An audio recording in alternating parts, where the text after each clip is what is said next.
Salut à tous et à toutes, c'est Yuri-sama, et on se retrouve enfin pour un nouveau Yu-Gi Trivia. Je sais, ça faisait longtemps. Aujourd'hui, on va parler des Kuribo, et même des Kuri en général, vous allez voir, ces petits monstres gardiens de nombreux personnages des différents animés, en particulier de protagonistes. Certains sont carrément des esprits assistant certains personnages. On va donc voir les Kuribo au travers des différentes ères. Commençons par le tout premier, le plus célèbre, Kuribo.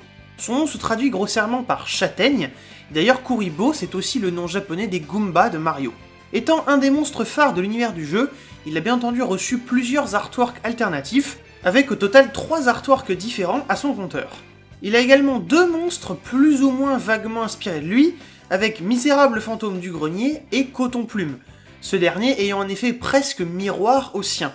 Il a également tout un panel de supports personnels, bien sûr multiplicateur, que vous connaissez tous grâce à ses nombreuses utilisations dans l'animé, mais aussi Transformine, qui est une référence directe au moment où les Kuribo s'autodétruisent sur le renoncé aux 1000 yeux de Pegasus dans le duel Yugi contre Pegasus du royaume des duellistes.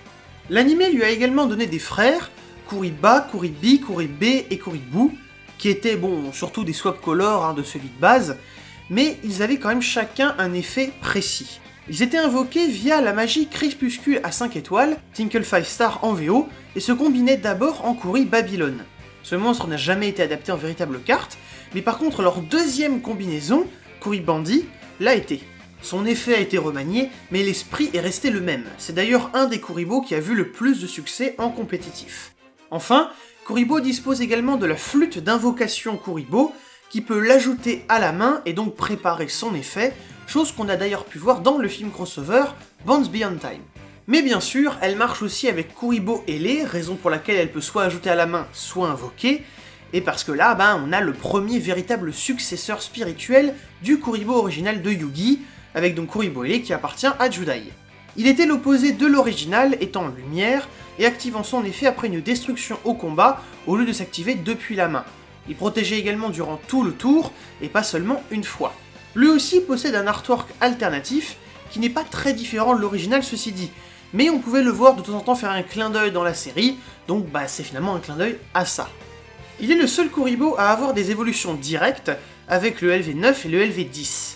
Le 9 vient du manga, tandis que le 10 vient de l'animé, et d'ailleurs le 9 s'invoquait lui aussi avec une magie séparée dans le manga. Ironiquement, bien qu'étant des monstres élevés, ils ne reprennent aucune mécanique classique, surtout pas le fait de passer de l'un à l'autre de niveau en niveau. On a ceci dit reçu une carte inédite portant le nom de l'attaque du LV9, et qui reprenait plus fidèlement son gain d'attaque que sa véritable version TCG, Éclat du Berserker. Ironiquement par contre, son effet n'est utilisable que sur le Kuribo ailé original. Mais ce n'est pas tout ce qui est en réserve, puisque GX, autant l'anime que le manga, insistait beaucoup sur les esprits, et donc Kuribo ailé a été lié à diverses autres cartes qui de base n'ont pas spécialement l'air d'être liées au Kuribo. Dans l'anime, sa destruction permettait d'ajouter Sabatyr, la pierre philosophale, et dans le manga, il fusionnait avec Dragon de la Lumière et des Ténèbres, l'esprit de Shad ou Manjome, pour former Maat. Monstre qui d'ailleurs tient les 7 objets du Millennium, je vous laisse tous les chercher si vous êtes curieux. Vous l'aurez remarqué, ce n'est effectivement pas un monstre fusion chez nous, ce qui donne à la carte finalement un traitement assez similaire à Neos le Sage, lui aussi une fusion de 2 esprits très importants de GX, mais cette fois-ci dans l'animé. Et maintenant, on va passer à tout un tas de Kuribo qui rendent hommage à la première génération, ou en tout cas à des cartes classiques, qui n'apparaissent pas ou très peu dans l'animé. Tout d'abord le Sphère Kuribo, Kuriball en VO, référence évidente au dragon et les rats mode sphère, bien qu'à part le design et le nom, rien n'y fasse particulièrement référence. Il a fait une apparition éclair dans Vrains, lorsque Playmaker s'infiltre dans la base de données de Soltech.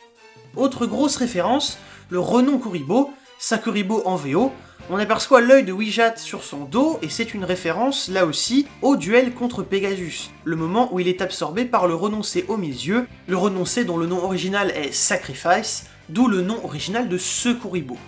On a par la suite eu non pas un, mais 2 monstres inspirés de Monster Reborn, Kuriborn et Ankuribo. Ce dernier qui apparaît dans l'artwork de Mana Oracle Palladium au passage. Ils ont bien évidemment des effets qui invoquent spécialement depuis le cimetière, et leurs noms sont également des jeux de mots par rapport à la carte d'origine. Kuriborn c'est évidemment Kuribo plus Monster Reborn, et Ankuribo c'est par rapport à Lank, un hiéroglyphe signifiant vie, et qui est représenté par l'artwork japonais de Monster Reborn. L'artwork de Mana et donc le sien également ont d'ailleurs été dessinés par Kazuki Takahashi, le créateur du manga Yu-Gi-Oh! Himself. Ensuite, pas grand chose de spécial à dire sur Kuribo Limpide, j'ai pas l'impression qu'il soit une référence à quelque chose de particulier, en tout cas j'ai pas trouvé. Il mérite tout de même une mention spéciale, car il apparaît dans le film The Dark Side of Dimensions, utilisé par Yugi dans le duel final. Mais quittons la série originale et passons au prochain spin-off. GX étant déjà fait, voyons les Kuribo de 5Ds, en commençant par celui que l'on voit dans la série, Kuribon. Premier Kuribo à ne pas appartenir au protagoniste de sa série, mais à un personnage secondaire, Luca. Peut-être aussi pour ça qu'il a l'air d'être le seul membre féminin de l'archétype. Mélange de Kuri et de Ribbon, son nom est bien sûr une référence au petit ruban au bout de sa queue. Comme Kuribo et Kuribo Ele, ce monstre était aussi un esprit important pour sa propriétaire, faisant le lien entre Luca et le monde des esprits. Mais bien des années après, Yusei a finalement reçu son robot Kuribo dans le manga. Il fait partie de son archétype robot, bon en même temps le jeu de mots jeune Kuribo il n'était pas bien compliqué à trouver. Par contre c'est un de mes designs de Kuribo préférés car il incorpore la marque criminelle de Yusei, à 2 reprises en fait. Une fois sur le front et une fois sur la joue gauche, comme Yusei. Il est également le seul Kuribo terre. Yuma ne fut pas en reste car il a carrément eu 2 Kuribo dans sa série. D'abord avec Kurivolt, dont la coiffure, si je peux appeler ça comme ça, ressemble à celle de son propriétaire, et ensuite avec Kuribo Arc-en-Ciel, qui dans la série était le monstre de son père. Il se démarque également de par ses stats, uniquement 100 d'attaque-défense, chose unique dans l'archétype. Et ce ne fut pas tout dans Zeal, puisqu'on a eu un 3ème Kuribo dans le deck de Kaito, convenablement nommé Kuriphoton. Là aussi sa tête arbore une forme qui ressemble à la coiffure de Kaito, et c'est d'ailleurs le premier Kuribo à être utilisé par un rival.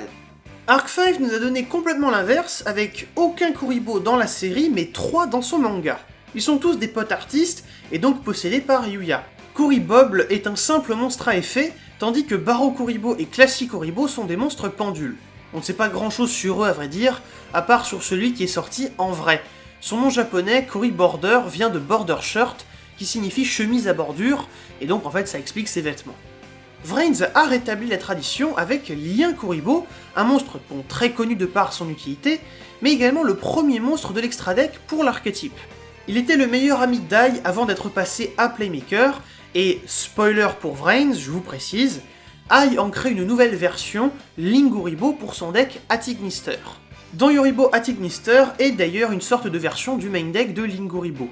Les 2 monstres liens ont leur flèche lien au bout de la queue, à chaque fois pointant dans la direction opposée à l'emplacement de la véritable flèche sur la carte. Linguribo étant une sorte de version maléfique de Lien Kuribo, sa queue est toute tordue, par contraste à celle de Lien Kuribo. Et finissons par l'addition la plus récente à cette famille, avec le Kuribot de Yuga dans Yu-Gi-Oh! Sevens. Il est donc le premier Kuribo de Rush Duel, et a même déjà une carte de support dans l'anime avec Kuribot triple. C'est également le premier Kuribo à être utilisé en plusieurs exemplaires.